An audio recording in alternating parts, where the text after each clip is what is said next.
Welcome back, everyone. Ready for another deep dive? Always ready. Awesome. So today, we're taking a look at something, well, a little spooky, I guess you could say. Oh. Yeah, we're going to be talking about all those creatures and supernatural stuff that pop up in movies and TV shows. You know, everything from killer dolls. Oh, yeah, those are always creepy. Right, to like zombie apocalypses and everything in between. I see, so kind of a wide range then. Yeah, exactly. Yeah. We're going to be looking at a bunch of different sources, like the Alien franchise, Classic. Stranger Things, Power Rangers, even some musicals. Wow, quite a mix. Yeah.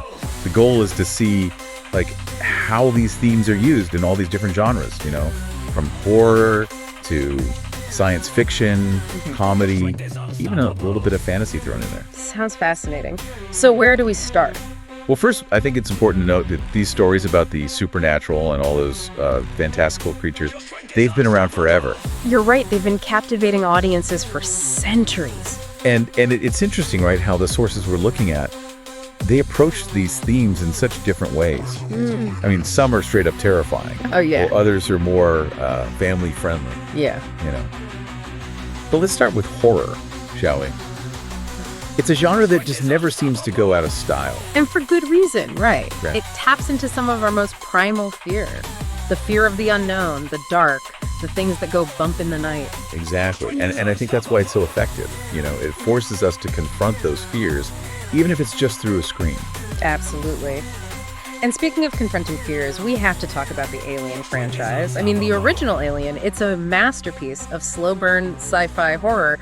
You're trapped on this spaceship with this terrifying creature. Oh, I can't even imagine. And you have no idea what it's capable of. It's pure terror. Yeah. And then you have the sequel, Aliens, which is just as iconic, but it takes a completely different approach. Right. Aliens is more action-packed. It's a full-on war against these xenomorphs. Yeah. And it introduces the Queen Xenomorph, which is even more terrifying than the original Alien. Oh, absolutely. That puppet, that Queen Xenomorph puppet they used was groundbreaking for its time. I mean, can you imagine the challenges they faced? I bet. But it worked. The effects still hold up even today. They really do. But why do you think so many sequels, especially in horror, lean into that action, you know? Is it because audiences expect it, or is there something else going on? Well, I think it's a combination of things. Sequels often have to up the ante, you know, to keep the audience engaged. Right. And in the case of Aliens, introducing a whole hive of xenomorphs plus the Queen definitely raised the stakes. It made the shift to action feel natural, you know? Yeah, I see what you mean. Okay, so we've got these terrifying aliens, but then there's another type of horror that really gets under your skin. Killer dolls. Oh, yeah, those are creepy. We're talking about Child's Play and Annabelle, both of which tap into that primal fear of something that should be innocent becoming evil. It's the uncanny valley effect, right? Something that looks human but isn't quite right. Yeah. And Child's Play gave us Chucky, this murderous doll with this seriously twisted sense of humor. Yeah. He's become a horror icon. Absolutely. And then there's Annabelle, which is part of the Conjuring universe. Which, by the way, is based on the supposed real-life experiences of these paranormal investigators, Ed and Lorraine Warren. Just that little bit of truth mixed in with fiction. Makes it so much creepier. Totally. And Annabelle plays on our fear of the unknown. That idea that evil could be lurking in the most ordinary objects. You know, a doll sitting there on a shelf, just watching you. Okay, stop. You're gonna give me nightmares. But speaking of masters of horror, we can't forget Stephen King, right? Oh, of course not. He's a legend. His novel, IT, and the two-part film adaptation, they perfectly capture that feeling of dread that can lurk beneath the surface of these seemingly small towns. It's that sense of something sinister hiding in plain sight. Right. And King, he's just so good at tapping into those childhood fears, you know?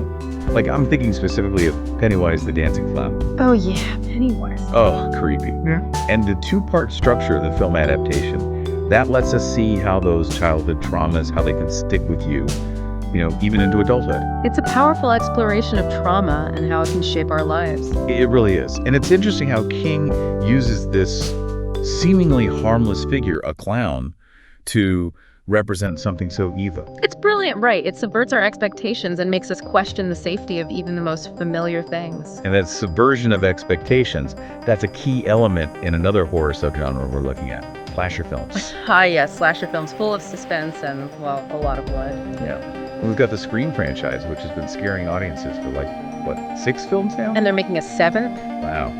I think part of what makes Scream so successful is its self-awareness. It's like the filmmakers are winking at the audience, making fun of horror tropes. Right, that meta commentary. Yeah. While still delivering those genuine scares. It's a clever balance. And then you have Scary Movie, which takes a completely different approach. Scary Movie is all about the parody.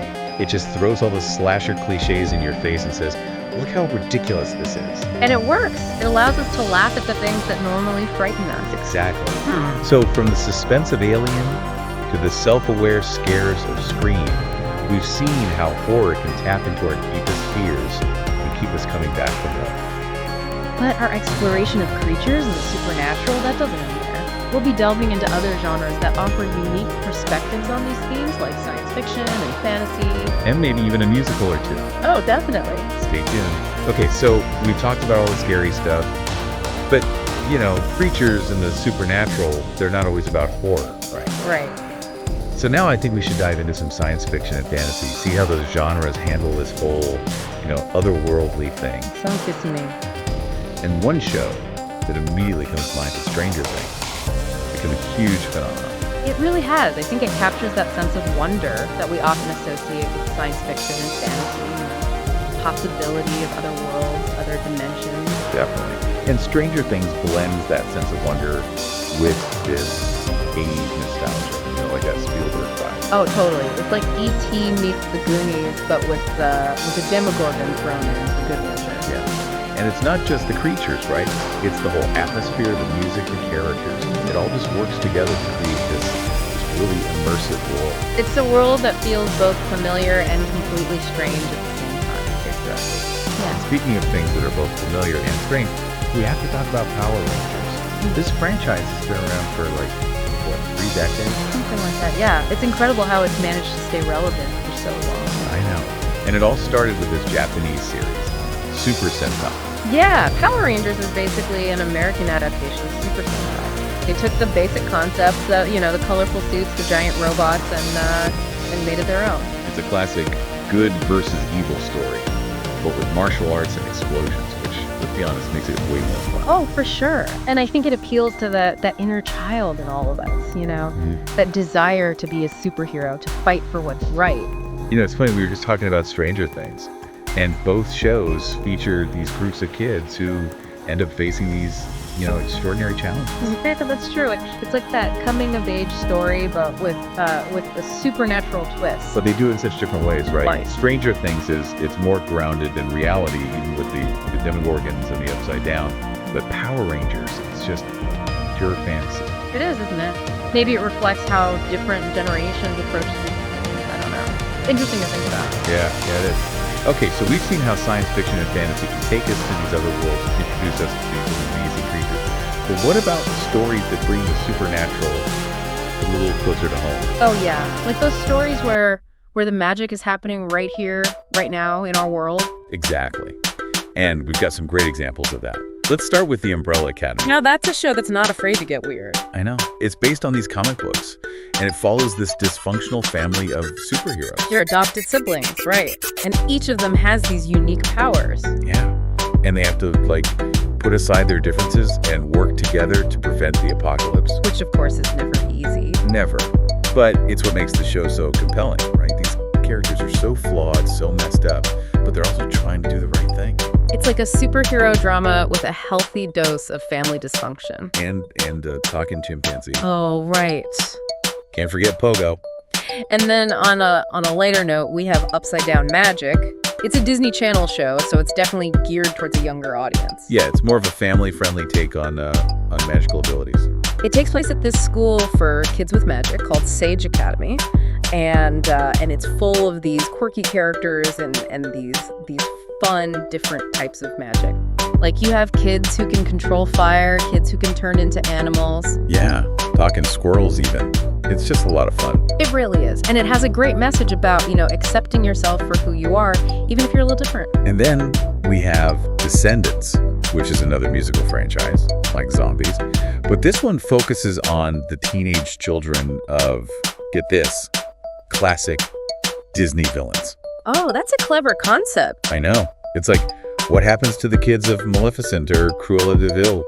Do they inherit their parents' evil tendencies. Or do they break free from those expectations? Exactly. And it's all set to these catchy pop songs and these big dance numbers. It's like a classic Disney Channel musical, but with a villainous twist. So from the dark streets of Hawkins to the magical halls of Sage Academy, we've seen how different genres can use creatures and the supernatural to create these really unique worlds. And it's interesting, right, how these stories can be both terrifying and heartwarming depending on, how they're approached. Yeah, and I think that's what makes these themes so fascinating. They can be interpreted in so many different ways. Okay, so we've covered a lot of ground here, but there's still more to explore. Let's talk about what happens when you mix genres, specifically comedy and horror. All right, so we've talked about horror, we've talked about science fiction, fantasy, even musicals. But what about when you take these elements, these creatures and supernatural stuff, and you throw them into a completely different genre? You mean like mixing things up a bit? Yeah. Like what happens when you combine, say, comedy and horror? Ooh, interesting. It's a tough balance to strike, You don't want the humor to completely undermine the scares. Right, but when it's done right. It can be brilliant. You get this delicious blend of tension and release, You're on the edge of your seat 1 minute, then laughing out loud the next. Yeah, it's like a roller coaster for your emotions. Exactly. And I think Ghostbusters is a perfect example of this. Oh, Ghostbusters, for sure. It's a classic. Ghosts, scientists, proton packs. And those one-liners. I ain't afraid of no ghost. Come on, who doesn't love that line? It's iconic. But Ghostbusters also has those genuinely creepy moments, too. Like, remember that scene with the library ghost? Oh, yeah, the librarian. Super creepy. But then, you've got Bill Murray cracking jokes, and it lightens the mood without taking away from the scariness. It's a perfect balance. And the special effects for the time were just incredible. Groundbreaking, really. They brought those ghosts to life in a way that had never been seen before.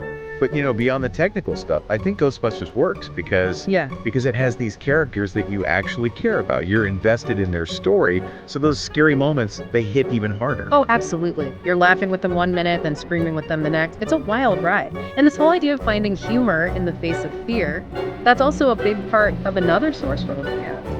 The British sitcom Ghosts. Ghosts, yes.